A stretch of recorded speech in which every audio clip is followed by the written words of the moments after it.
These are speakers from the 36 states of the Federation and top leaders of the National Assembly. They have converged to discuss public perception and the role of the legislatures in democracy, particularly since the advent of the Fourth Republic. The legislature is expected to make laws that will help better the lives of its citizens.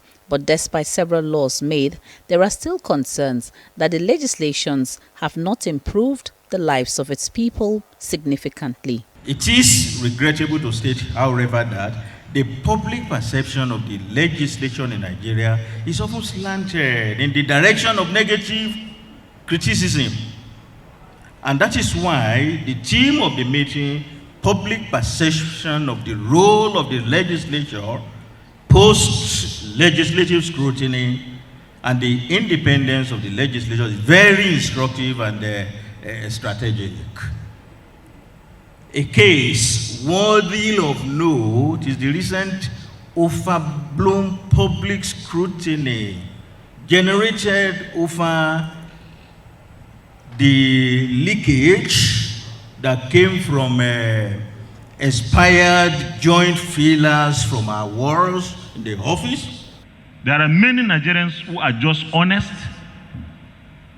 They are misled into believing National Assembly, for example, every month a member of the House is given 150 million naira, a senator takes 300 million naira. You know, they know what it is. In the last assembly, Senator Shehu Sani, the comrade, told journalists that a senator receives 30 million naira for everything, his travels, his oversights, and everything. Initially, they said yes. But you know, a day after, they went back and said, no, Shehu Sani was lying. Even where the country catches a slight cold, you blame it on the National Assembly. People forget that there is a very essential part of the much talked about democracy, which is separation of powers. And the reason for that ingredient in our democracy is simply because it is the only way to govern.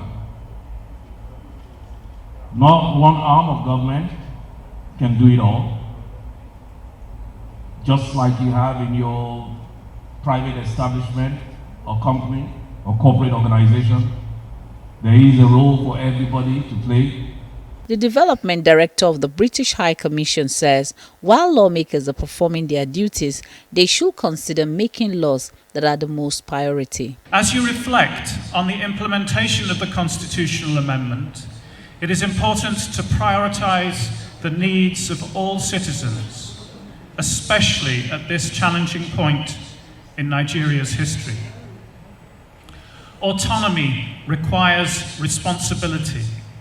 Responsibility to transparently manage and account for public resources, to hold those with power to account, to build an effective and vibrant social contract. This conference is expected to bring about change that will improve the business of lawmaking. Nigerians will hope to see transformations that will affect their lives positively. Punarman Feintola, Arise News.